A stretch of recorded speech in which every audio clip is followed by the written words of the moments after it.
Hello, everybody.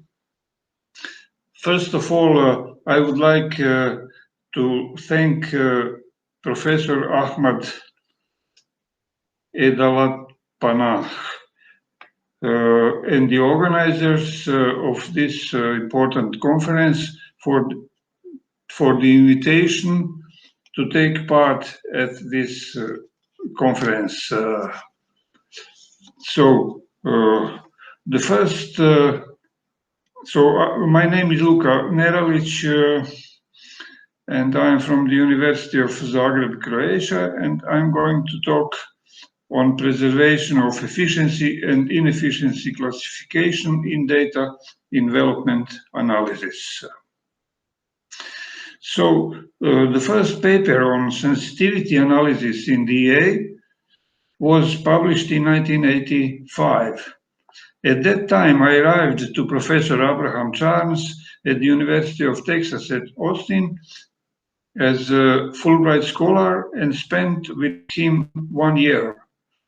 We published several papers with generalizations of the first result in 1985. Namely, in that paper, if sensitivity analysis was considered under the change of only one input or one output. So results on which I'm going to talk are published in Croatian Journal Mathematical Communications in 2004. So I divided my presentation as follows. So I'll give a short introduction and preliminaries, and then I'll talk on preservation of efficiency and inefficiency classification. Then I will show you an illustrative example and give summary and conclusions. So let's suppose that there are n decision-making units, each with s outputs and m inputs. We shall employ notation yj, xj for observed vectors of outputs and inputs of DMU j. And observed values are supposed to be positive in numbers. Let E be the column vector of ones. We use capital T as superscript to denote the transpose. In order to see if DMU0 with inputs x0 and outputs y0 is efficient according to the additive model, the following linear programming problem should be solved. We will use abbreviation LP for it.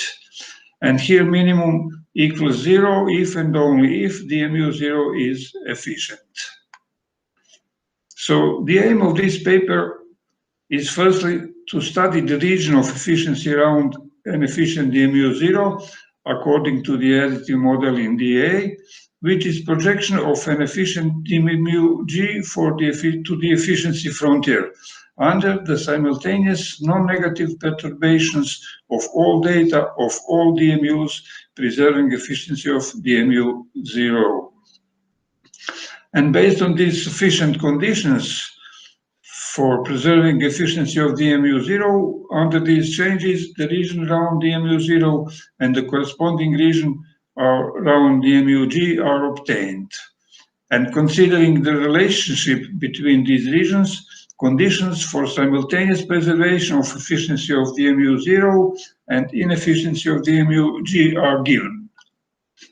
And secondly, using the result on simultaneous preservation of efficiency of DMU0 and inefficiency of DMU-G, the case of regions of joint efficiency around every efficient DMU0 with corresponding region around each inefficient DMU is studied under non-negative perturbations of all data of all decision-making units. And sufficient conditions for preserving efficiency of all efficient DMUs and inefficiency of all inefficient DMUs simultaneously are obtained. And then illustrative example is provided. So let's go to preliminaries. So let me just here show some notations which we will use. For example, E capital will be the set of all efficient DMUs, and for inefficient DMUs we will use also the set EB and set SV, and also for columns PJ of coefficient matrix. And of course I will skip some these details. We will use the following notation also.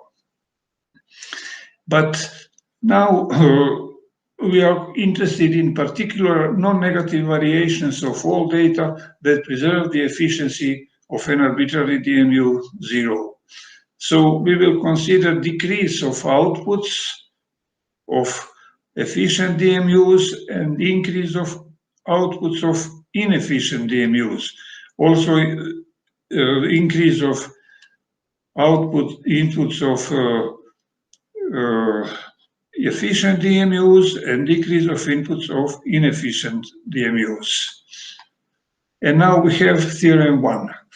Sufficient conditions for an efficient DMU 0 to preserve its efficiency after the non-negative changes of all data as above are this one for J index in a set of efficient DMUs of non-basic variables, and similar for J in set of inefficient DMUs, and in J in the set SV, where we use gamma k, p, tau, and d. So the proof and details of this theorem can be found in this paper published in 1997. And so now let's start with preservation of efficiency and inefficiency classification. So let's thus consider an inefficient DMU G according to the additive model with outputs YG and XG. Let the projection of DMU G onto efficiency frontier be one of efficient DMU J0, was noted as DMU 0, with outputs Y0 and inputs X0, which is used to evaluate DMU G. So for elements of these vectors holds these equations.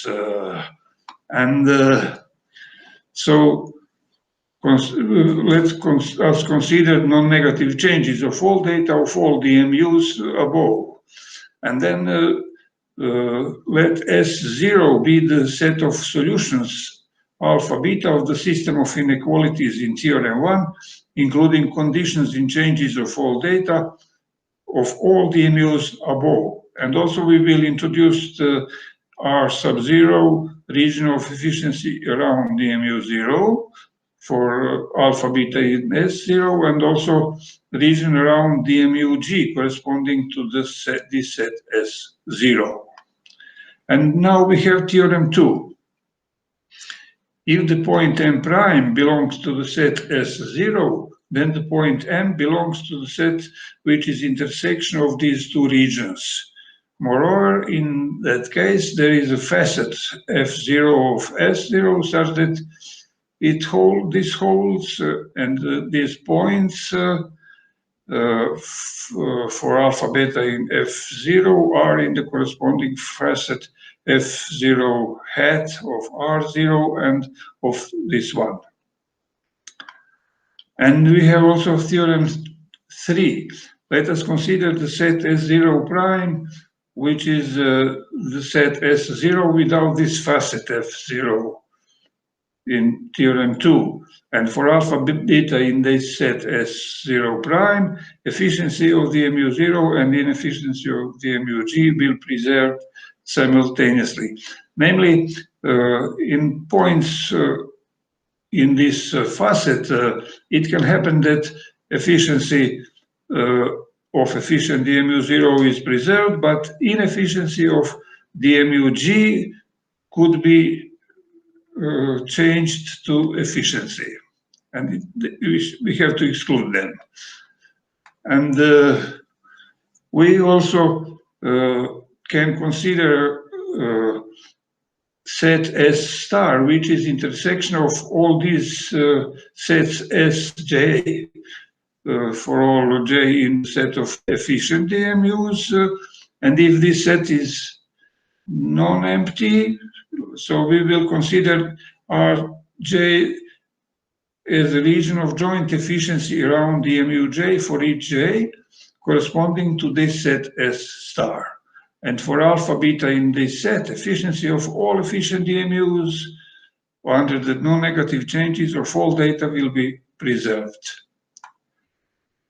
And now let's skip this and go to theorem 4.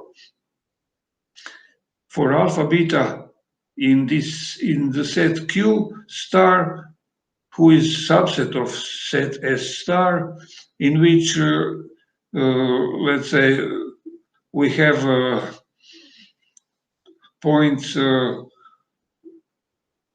which then after changes efficiency of all efficient DMU j and inefficiency of all inefficient DMU j will be preserved simultaneously. And in this remark, in the case when interior of this set S star exists, we can just take Q star being interior of S star.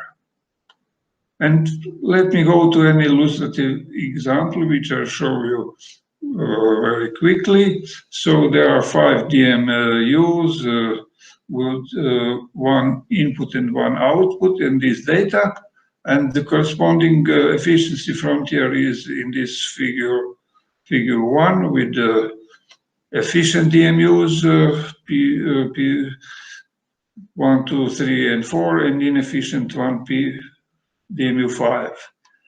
And so we will consider all changes of all data for all these DMUs, and we can get, for example, for DMU 2, this solution set of the system of inequalities in theorem 1. And based on this set S0, S2, we can get the corresponding region of efficiency around DMU 2, and also corresponding region around DMU inefficient, region of inefficiency of DMU 5. So points on this facet B2, C2 should be excluded because in these points efficiency of DMU 5 can be changed to from inefficient one to efficient one.